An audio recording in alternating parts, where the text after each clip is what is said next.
नमस्कार। आज हम एक ऐसे त्योहार की बात करने जा रहे हैं जो जुड़ा है एक ऐसे देवता से जिनका नाम लेने भर से लगता है कि सारे संकट दूर हो जाएंगे। जी हाँ, हम बात कर रहे हैं हनुमान जयंती की। ये सिर्फ एक त्योहार नहीं बल्कि भक्ति, शक्ति और निस्वार्थ सेवा का एक बहुत ही सुंदर संगम है। तो चलिए आज मिलकर इस उत्सव के गहरे मतलब को समझने की कोशिश करते हैं। इस पूरे उत्सव की आत्मा आप कह सकते हैं एक ही शब्द में बसी है, संकट मोचन। कितना शक्तिशाली शब्द है ना। इसका मतलब है वो जो हर संकट, हर दुख को हर लेते हैं, उन्हें दूर कर देते हैं। और सच पूछिए तो ये एक नाम ही भगवान हनुमान के पूरे स्वरूप को हमारे सामने रख देता है। मतलब शक्ति भी, बुद्धि भी और साथ ही ऐसी भक्ति जिसका कोई मुकाबला नहीं। तो अब हम जानेंगे उनके जन्म के बारे में। आखिर उनकी ये जो अटूट भक्ति है, ये जो असीम शक्ति है, उसे सही मायने में समझने के लिए ये जानना बहुत जरूरी है कि उनकी उत्पत्ति की कहानी क्या है, वो पवन पुत्र कैसे कहलाए। तो आखिर भगवान हनुमान हैं कौन? देखिए, वो सिर्फ एक देवता नहीं है बल्कि कई दिव्य शक्तियों का एक अद्भुत संगम है। सबसे पहले तो उन्हें भगवान शिव का 11वां रुद्र अवतार माना जाता है। वो माता अंजनी और केसरी के पुत्र थे। और हाँ, वायुदेव के मानस पुत्र होने की वजह से ही उन्हें पवन पुत्र कहा जाता है। लेकिन इन सब से भी बढ़कर उनकी जो पहचान है वो है भगवान राम के परम भक्त की।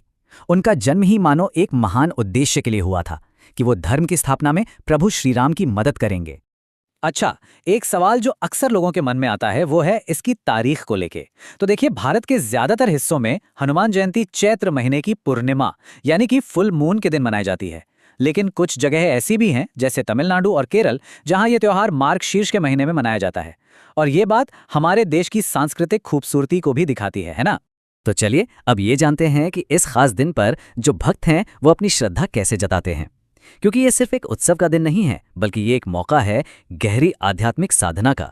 तो फिर सवाल ये उठता है कि लोग इस दिन को मनाते कैसे हैं? वो कौन सी खास परंपराएं हैं, कौन से अनुष्ठान हैं जो इस दिन को इतना पवित्र और इतना शक्तिशाली बना देते हैं? आइए जानते हैं।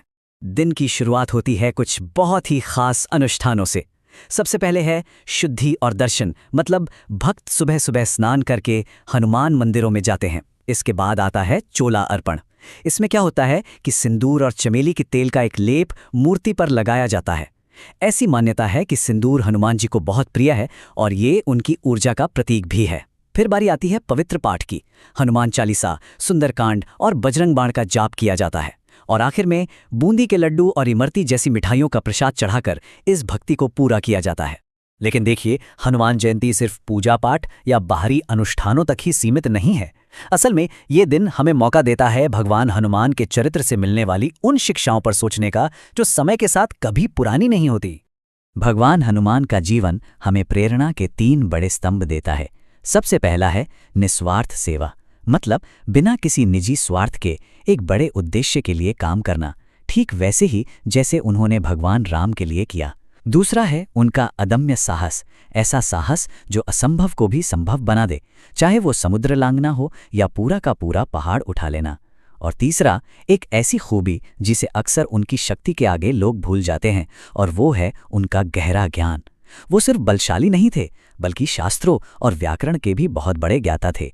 और सच कहें तो यही उनकी महानता का असली राज है।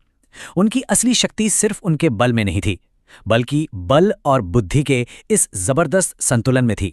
सोचिए, उनके पास पहाड़ों को हिलाने की ताकत थी, लेकिन साथ ही ये समझ भी थी कि उस ताकत का इस्तेमाल कब, कहां और कैसे करना है। और उन्होंने हमेशा अपनी शक्ति का इस्तेमाल भक्ति और धर्म के रास्ते पर ही किया। तो अब आते हैं सबसे जरूरी बात पर। इस पूरे त्योहार का, इस पूरी भक्ति का सार क्या है? इसका असली संदेश क्या है? ये एक बहुत ही शक्तिशाली संस्कृत मंत्र है जो उनके पूरे स्वरूप को बयान कर देता है। इसका अर्थ है, मैं उनकी शरण में जाता हूं जो मन की तरह तेज हैं और हवा की तरह वेगवान हैं, जिन्होंने अपनी सभी इंद्रियों को जीत लिया है, जो बुद्धिमानों में सबसे श्रेष्ठ हैं, जो पवन देव के पुत्र हैं, वानरों के प्रमुख हैं और श्री राम के दूत हैं। और बस यही हनुमान जयंती का सबसे बड़ा और सबसे सुंदर संदेश है।